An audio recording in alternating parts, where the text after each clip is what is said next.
easy to see it. He makes his way there pretty quick.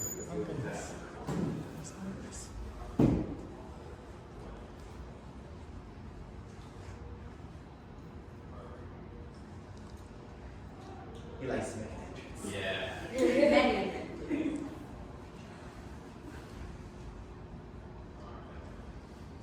Might take 10 seconds, might take 5 minutes.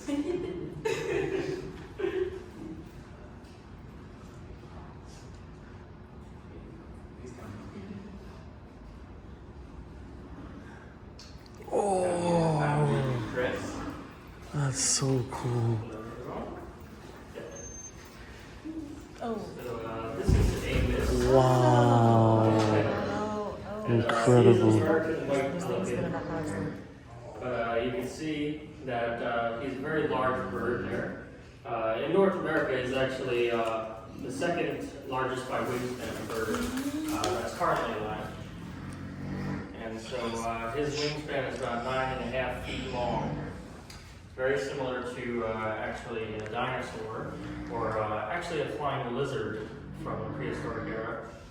It's going to be something known as an Dracos, which was a lizard, but a pterosaur. Very much like pelicans, actually hunted over the water, and very similar to an American white pelican, actually Beautiful. kind of kicked its legs to help swim, and then dove, not from the air, but dove from a swimming position to hunt for its fish. And so Amos, different from most pelican species, also does something very similar to that dinosaur. And he is not a plunge diver. So most smaller pelican species will actually dive from the air into the water, into the depths, and then that's how they're going to catch their fish. Whereas Amos will actually dabble, which is basically just kind of swimming on the surface. He'll kind of herd some fish into an area in which he will be able to scoop them up with his very large beak there. So you can see how intelligent Amos here is, being able to listen to commands and do certain tasks that God was asking him to do. And so Amos there, he makes a lot of vocalizations. That's basically him just telling God that he's doing a great job and he wants to get his fish.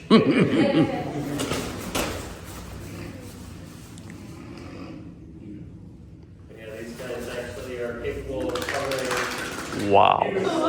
Phenomenal. They'll actually be able to fly all the way from the southern parts of Canada all the way down south to the northern parts of Mexico. Wow. That's And insane. so Amos here actually was a wild bird, so he was not born in captivity. He started his life as a wild bird, but he made a landing in the state of Texas, and unfortunately there he was accidentally shot. He actually was shot in his wing, so he's no longer flight capable. So he actually had a few good years staying in the Texas State Aquarium, where they did a very similar training routine to how we're doing right now. But actually during 2020, they had to shut a lot of their departments down. So in downsizing, we gained Amos here. Unfortunately, that also means we don't know exactly how old he is, because we do not know when he was hatched. Wow. What are their lifespans? Yeah, so American whites usually in the wild will live just around 20 years. But in captivity, they could live a little bit longer than that, maybe around 30.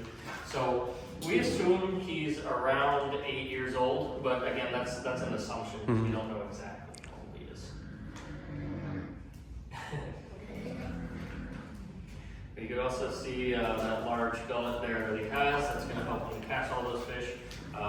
Just like the Dracos was believed to have a very similar gullet to a pelican's that will expand and allow it to have a couple of different fish in there, and then also some water. So Amos can actually hold up to 4 gallons of water in that gullet. Amos doesn't swallow all that water though. He actually expels it, and if you look at the edge of his beak there, he has like a hook that'll basically keep the fish in while all the water drains out the sides. Wow.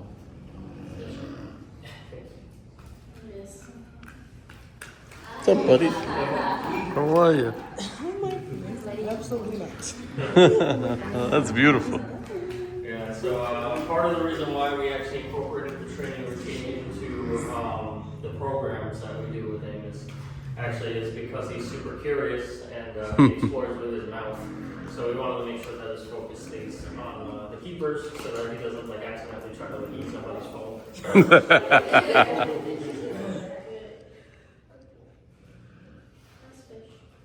All right, do we have any last questions for Amos? All right, guys, thank you so much. Thank you. Well, thank you, Cretaceous Chris. Dinosaurs. And thank you, it's coming in as Jason and Al. Wow. That is amazing. This is Angus, and Angus is your mastiff or spiny tail lizard. You call him spiny tail lizard because of their tail. I ain't gonna walk by, you gotta put him nice and gently along his back. Now the tail's Wow. can be used for a couple of purposes. One thing is for defense Amazing. against predators. So Incredible. You can like wave it That's around. cool. She won't do it. And it's against predators like snakes, large birds of prey, and some hollow owls as well. But also it deters the predators because like if you think that cactus-looking tail wouldn't be that great to swallow, right? Yeah, no.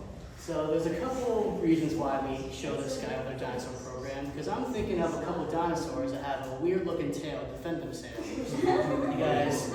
You guys know what that is?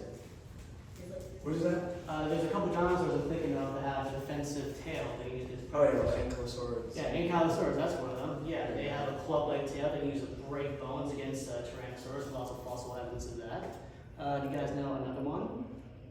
Also pretty famous? It's not a club tail. Stegosaurus, yeah. So their spike tail is also called a thagomizer. So it's going to thagomize any Allosaurus. It's going to go after them. Yeah, these guys, they're pretty much found like in the desert, and they're strictly herbivores. So you might see like little like white stuff around his nose, because the plants that they eat can be pretty salty from like a lot of the sand that they have to ingest while eating plants. So they spit out the salt through their nose. So that's why you see a bunch of white stuff in their face. But when they're younger, they'll also eat insects. But once they're adults, they're strictly eating plant material, plant matter. What desert? Like where? Like close to like the Sahara Desert, and also like around there. Oh, nice. He did some good work on my arm. You can see how my arm already filled with scratches. Wow. That's how spiky that tail is. Wow. And these are full size. They can get to like actually like almost like 4 feet long, depending on the species of spiny tailed lizard, and they can get up to about like 5 to 6 pounds. Wow. Big boy. And then like how Matt mentioned about using their tails, they also won't like go too far out like in the open, because even though like their tail is what protects them the most, if they're too out in the open, it'll be hard for them to protect any part of the rest of their body. Mm-hmm. So they'll go where they go into like crevices, so they can fit their whole body inside the crevice, and they'll leave that tail out to let them think that something that's not like soft around their body, and then they'll club them with the tail. It reminds me of my beauty dragon. Oh, they get crazy. Yeah. Do they run really fast? Not that fast. So like he like wiggles a lot quicker than what you would think, but yeah, they're not that fast at all. Like their arms, I feel like it's just because it's so hot in the desert, they don't want to move too quickly and overheat. Sure. But also at nighttime, because it gets so cold, you can see he has like actually like thick skin, and that's so in case it gets too cold, they can use that excess skin to warm up faster than what a regular lizard might have. That's so cool. Yeah. Cool. Do you guys have any last questions for me to the next animal guest? Awesome. Thank you. Okay, well, thank you, Jason. Thank you, Matt. Hey, we did the hot boxes. Yeah. Come in, folks, as Gaston and Kira and Ty. It's your lucky day. Yeah, there we go. Whoa. Nice. So this is Gaston, and Gaston is a southern brown hornbill, and she's one of those birds you can kind of look at right away and be like, yeah, I can see where dinosaurs are coming from. She has those awesome feet, that really big casque on the top of her head, so she kind of just looks prehistoric in herself. We'll just stay out of the disclaimer. She may come around to you guys and parade that little Snoopy toy and solicit you guys for a game of tug of war. It is a trap. Please do not reach out and grab it. Being a hornbill, these guys have a lot of musculature behind that very large bill. And so she's not an aggressive animal, but sometimes she gets really into her play. And if you accidentally get your fingers stuck in between that bill, I will say from experience, it does not feel very good. Beautiful. Wow. But being a southern ground hornbill, these guys are going to be the world's largest hornbills. So as you make your way around the park today, you may see other species of hornbills. They do range in size from the tiny little Bonner-Decken hornbills over at our Carter Giraffe House. We also have medium-sized hornbills like the great hornbill of Asia over at our World of Birds. But Gaston here is going to be the largest. Now they get the name hornbill because of that little projection right on the top of their upper bill, which is known as a casque. And they're going to use their casque for a lot of different reasons. They're going to use it as ornament. They're going to use it like pretty much as to be very ornate, and it's going to attract mates. But if you hear as she's moving around, she's very proud of that Snoopy toy that she caught. So you're going to hear her vocalize, and they're going to use that casque in order to resonate their sound. Now we always like to highlight the Parasaurolophus because they were a very large animal. It wasn't necessarily a flying dinosaur, it was actually a pretty large dinosaur.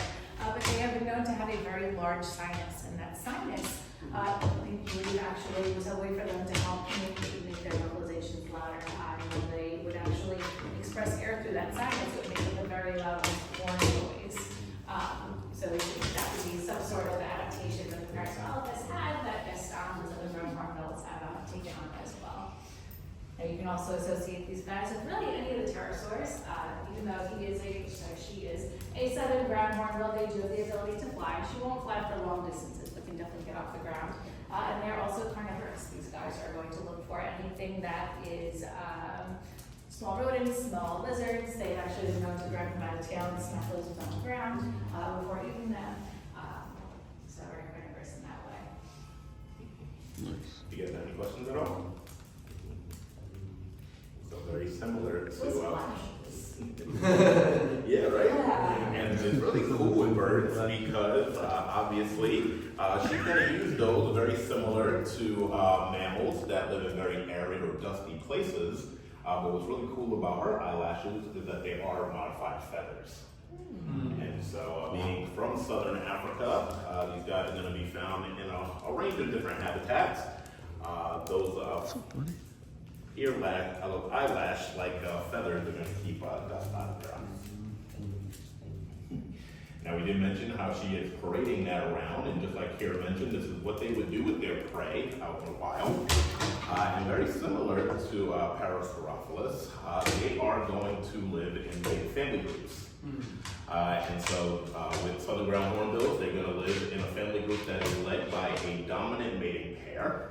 And the rest of the family members are going to be typically, offspring, so they're going to be siblings. But what's actually really cool about southern ground hornbills is that they can actually stay with the family group upwards of 9 years.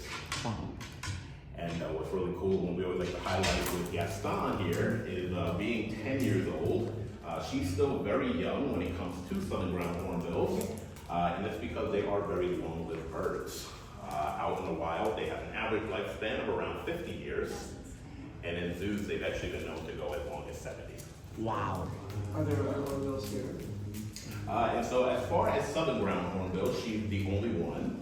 She came to us when she was a year old, so we kind of assume the role of a flock. Okay, folks, don't worry. But, She gets scared. I want to see it She closer. is actually very, very sweet. I like it. She doesn't. You're good, she's in.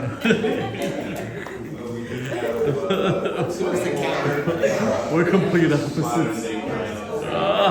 You're so beautiful. Beautiful. Back over to Matt and James.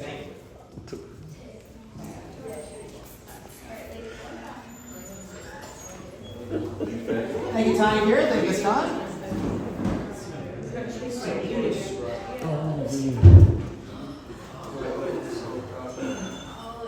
Oh. This is Sam, Oh. and Sam is our 2-year-old American alligator. You can find these guys here in North America and go to the United States. You can find them from like North Carolina down into Florida, all the way to Texas. And Now, a fun dinosaur I like to compare these guys to is called the Spinosaurus, which for all you movie nerds out there, it's the main antagonist in the third Jurassic Park movie. It's a big looking dinosaur with a crocodile-like face, big sail on the back. However, since that time, they have gone through a lot of changes in fossil evidence. They still have a giant spine and look like crocodiles, but now it more stands like a stork than crawling around in the forest. Like you saw in the movie. So these guys are found in Egypt, due to the name Spinosaurus egyptianus, and there's a lot, they do share a lot of properties like crocodiles due to a process called conversion evolution. So they do have a long snout, which they use to catch their fish, conal-like teeth, also used to catch a fish, and a large paddle tail to help them swim through the water.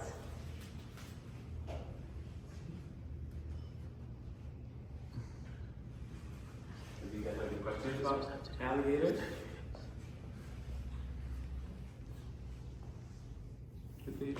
Yeah, so sometimes people confuse alligators and crocodiles together, and the main difference is the shape of their heads. So alligators have a rounded U-shaped snout, while crocodiles have a more narrow, pointed snout. And typically, alligators live in freshwater, while crocodiles can tolerate both salt and freshwater. But depending on the species, there are some species of crocodiles that only live in freshwater. And then normally when the mouths are closed like this, with alligators you'll see only their top row of teeth sticking out. And with crocodiles, you'll see that lower tooth of like their bottom jaw, like the fourth one sticking out from their mouth as well. And Now, a lot of people also don't know this, but there are a lot of large crocodile-like animals that live alongside dinosaurs. And it's at this point where I like to talk about, like, although sand deer looks like a dinosaur, and while crocodiles live alongside dinosaurs, that does not make them dinosaurs. There are a whole bunch of animals living in the Cretaceous period besides dinosaurs. There is Sarcosuchus and Deinosuchus, which are crocodile-like animals. But there's also pterosaurs, which I know we talked about earlier, but they're not dinosaurs as well. And also any marine reptile, like mosasaurs or plesiosaurs as well. They're just going to be found in the water. They look like dinosaurs, but again, not dinosaurs. he did grow up to be very big, so they can max out at 16 feet, but they normally max they're typically around like 12 to 13 feet, and they keep them way over 500 pounds once he gets to become an adult. How old is it? Only 2 years old. So that's like baby dinosaurs, like, Yeah. okay. So at this age, he'll leave mom now. Mm. Yeah. And even though he's this being this small, he still has to worry about bigger animals that might try to eat him. So full-grown alligators are apex predators. Nothing will go after a big alligator besides bigger gators. But at this size, he still has to worry about big birds of prey, big snakes, other gators. Something even big fish, depending on what type of fish, like a largemouth bass, will try to go after something this size still. Wow. Yeah. How much does he eat right now? Like, what's the feeding schedule? So we feed him twice a week. Twice a week? Yeah. Okay. So the metabolism is also pretty slow. So once a week we'll give them rats or large mice, and then another time we'll give them live fish. So you can hunt for their food. And they can go weeks or months without eating, depending on how fat their tails are. So if you add a pretty decent meal, you can go months without eating. Yeah. They're very good eaters. Got him and his brother Frodo. Frodo? Yeah. That's good. So he understand why. That's awesome. The way you can tell them apart is Sam actually has a little curl on his back, which I think is funny because it's Frodo who has the ring. Right, But Sam has the ring here. He has it right now.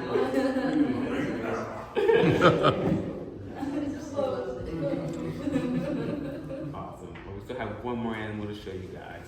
Nice. Thank you. Thank you, Matt. Thank you, Jason. Thank you. I think so. That's what they showed. All right, folks, time here coming back with our final one. So your last guess is actually the tallest animal we have in the building.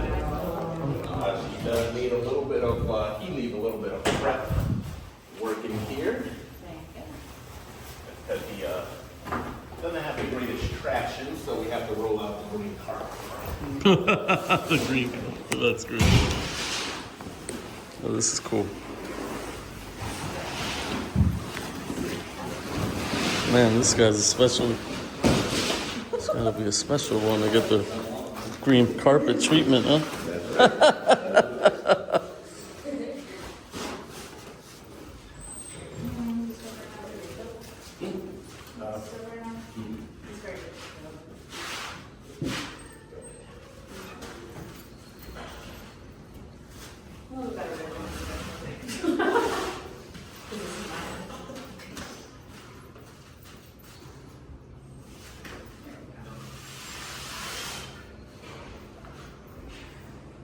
All right, here he comes. This is good. If you could have tell that. What a freak out. I got chased by an emu before. I got that. It's for you. Oh no, so emu. He's a sweet. He's a good. That's beautiful. What's up, buddy? So coming up in, this is Dame Edna, and he is a 1-year-old emu. He actually just turned a year old 2 days ago, so he still has some growing to do.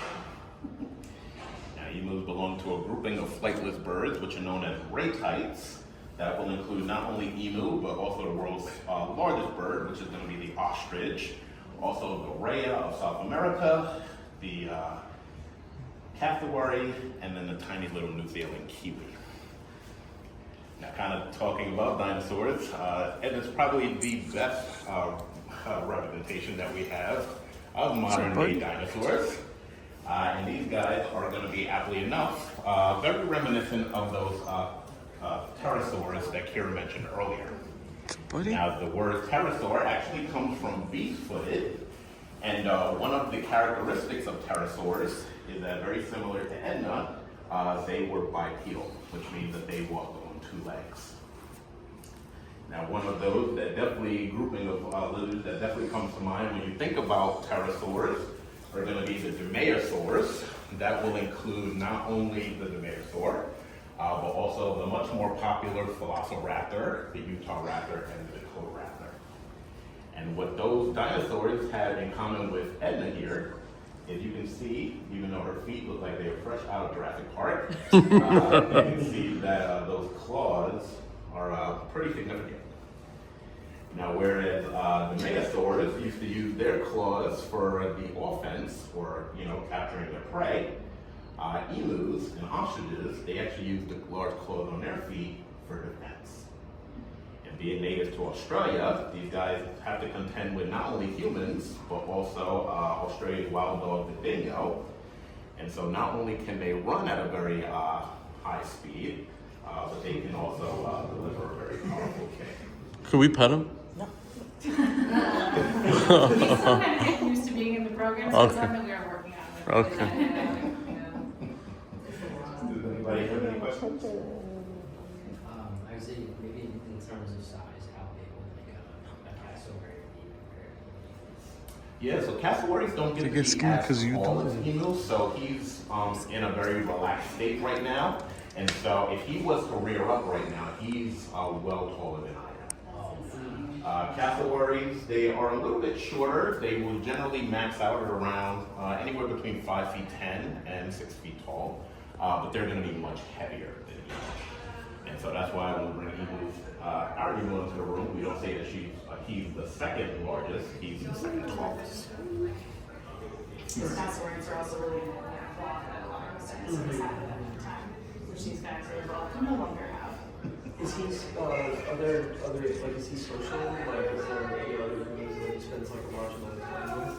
Yeah, and so these guys would live in rather big flocks out in nature. Very similar, he came to us as a single emu, so we kind of filled in as his flock.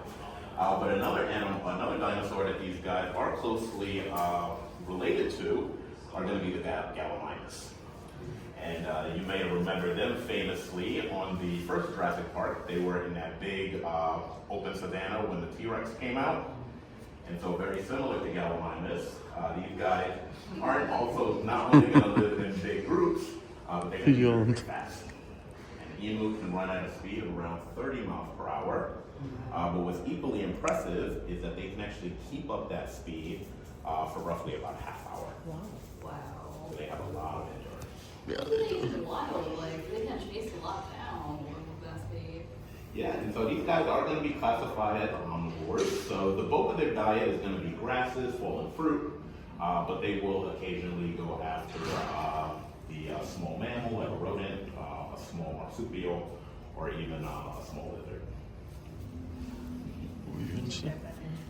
Any other last questions about him? And how often does this guy like, what's he feeding? Pellet in that, didn't you? He has free food all day, so he gets 2 different types of pellets. He gets bugs, and he spends all day outside, so he gets to forage for any wild bugs and things like that outside. I want to thank you guys so much for joining us. Thank you. I hope you guys have a great day. And if you have not been on the Dino Safari today, I hope I encourage you guys to go check it out. Thank you. Thank you. Have a great day, guys. Thank you. After you, bud. Let's go this way. Like I said, we're still getting used to Have a it. good one, buddy. I wanted to pet you.